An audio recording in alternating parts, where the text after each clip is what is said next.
Hello दोस्तों, जय हिंद।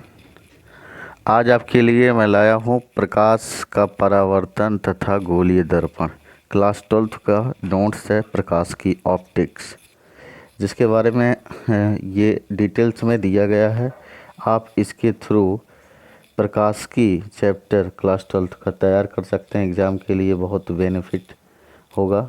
देखिए, प्रकाश के बारे में बताया गया। प्रकाश की लाइट क्या क्या होती है, कि कौन कौन सी कलर होती हैं सनलाइट में, ठीक है ना। प्रकाश की के प्रकार हैं।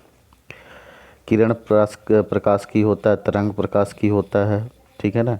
प्रकाश कैसे चलती है, सीधी चलती है, उसको मीडियम की आवश्यकता होती है या नहीं, सब कुछ बताया गया है डिटेल में।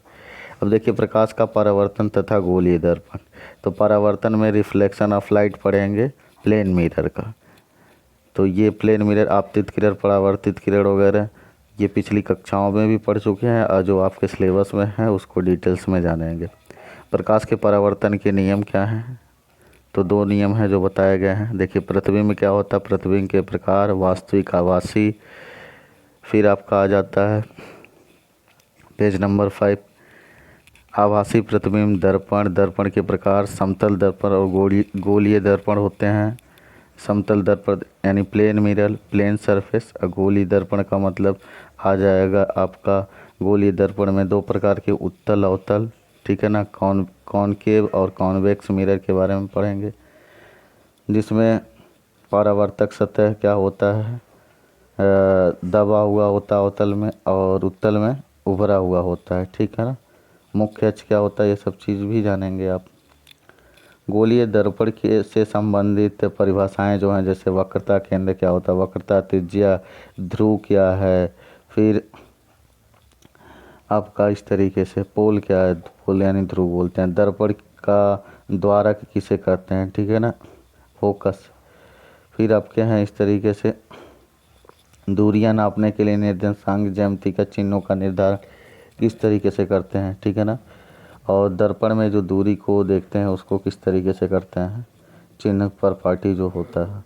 अवतल दर्पण के लिए यूवी में संबंध क्या है, यानी दर्पण के लिए फोकस दूरी क्या होती है, आप जानते हैं 1/f बराबर 1/b प्लस 1/u। दर्पण में प्लस होता है और लेंस में माइनस होता है, आप जानते हैं।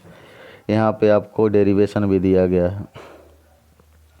देखिए, सिद्ध कर किया गया है इसमें, आपको पूरा डिटेल्स में है। इसके थ्रू आप फुली प्रिपरेशन कर सकते हैं ऑप्टिक्स चैप्टर का, ठीक है ना। अब देखिए, उत्तल द्वारा था, वो अवतल द्वारा। फोकस दूरी और प्रतिबिंब, पोल से बने प्रतिबिंब की दूरी और वस्तु की दूरी में संबंध, ठीक। अब देखिए, संयुग्मी फोकस अथवा संयुग्मी बिंदु क्या होती है, ठीक। रेखीय आवर्धन के बारे में बताया गया है। फिर प्रकाश का परावर्तन क्या होता है, ठीक है।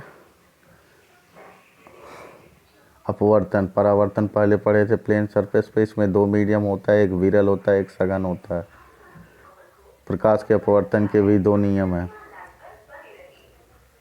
ठीक है। अब स्नेल के नियम किसे कहते हैं, ठीक है ना। ये क्रांतिक कोण क्या है, ये सब चीज़ें देखिए डिटेल्स में फिगर के थ्रू आपको समझाई गई है।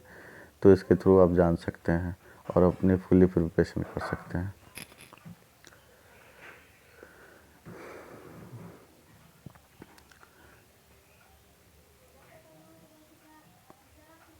देखिए, पूर्ण आंतरिक परावर्तन क्या होता है और पूर्ण आंतरिक परावर्तन की शर्तें क्या होती हैं, उनके बारे